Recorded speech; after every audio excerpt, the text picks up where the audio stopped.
So we're going to keep this show going. She's a host and emerging comedian.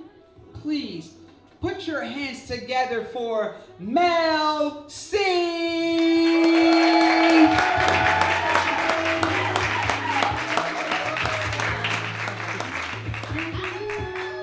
Mel C. Yes, ma'am. Wake up, everybody!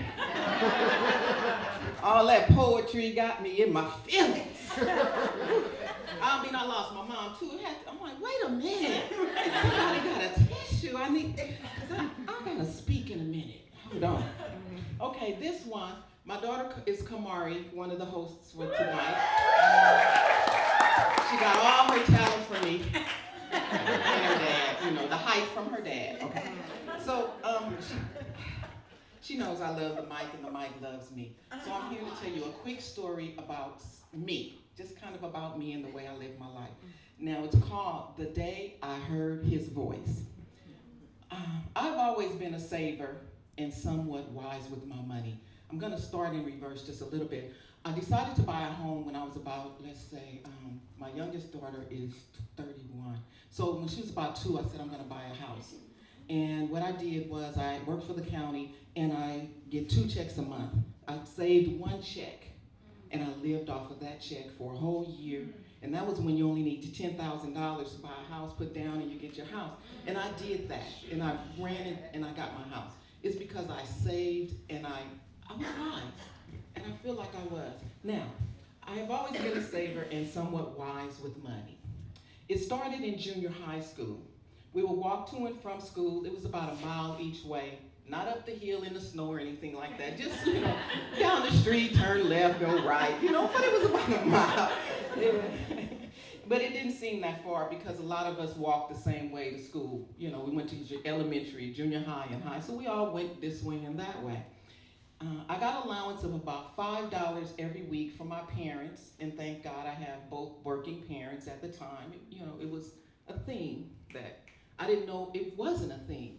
You know what I mean? I'm like, my parents are together. I didn't know. I thought it was what you're supposed to do. That's why I got married at 21. Crazy me. Okay. Well, on the way home from school, we all would walk together on the way home from school. But on the way home from school each day, my friends and I would stop by the store and get some snacks for the walk home. Needless to say, I always had at least 50 cents in my pocket when we got to the store. I'm new at this, okay? So at least one of my friends would always ask me for some money, and I would say, no hits. We all knew what that meant. Girl. My thoughts were,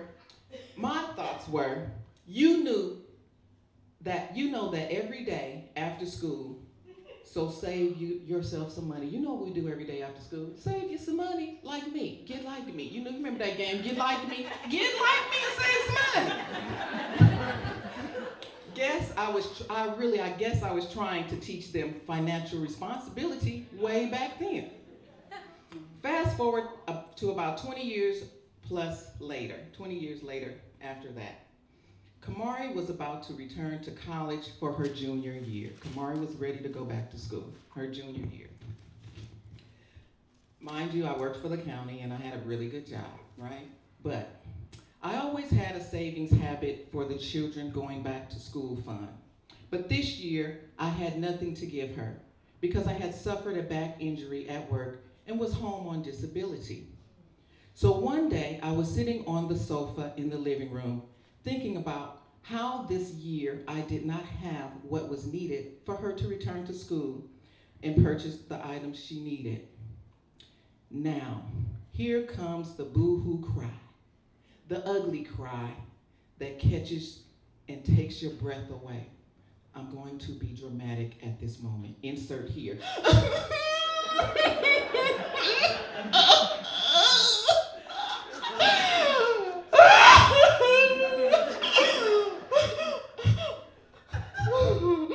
Then all of a sudden,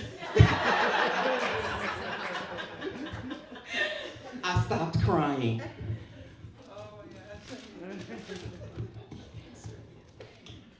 voice saying, go clean off your desk. So I go to my bedroom and my desk is right next to my bed. This desk is an old-fashioned desk where you have to pull down the top and it becomes a ledge. And right inside are a bunch of cubby holes at the top. So for me, I had papers on top. I had papers in the cut. I had papers on the ledge as well, right? So that's me. That's just my organization skills. But I can save some money. So I kept papers on top, on the bottom, inside, just everywhere I could place them. So where do I begin? I said to myself. The voice said again to me, clean out the cubby holes first. So I did. I reached in and pulled out a few envelopes. There was a brown envelope there that caught my eye. I reached in and I pulled out a few envelopes, and it was just one brown the envelope that caught my eye. It was my income tax return of $5,000. You ready? You ready? It was, I had not deposited it yet. You see, I had a practice of saving them just for this purpose. You know, you do your taxes and you get your income tax. I would always save that for September. We wouldn't go to, we went places and things, but that was my method of back to school. So I fell over on the bed. I fell on the bed when I pulled it out and I realized what it was. And I began to cry, the joyous cry. Oh, thank you. Whew, it was great. The voice said to me again, I told you I got you. From that day forward, I knew that my God had me.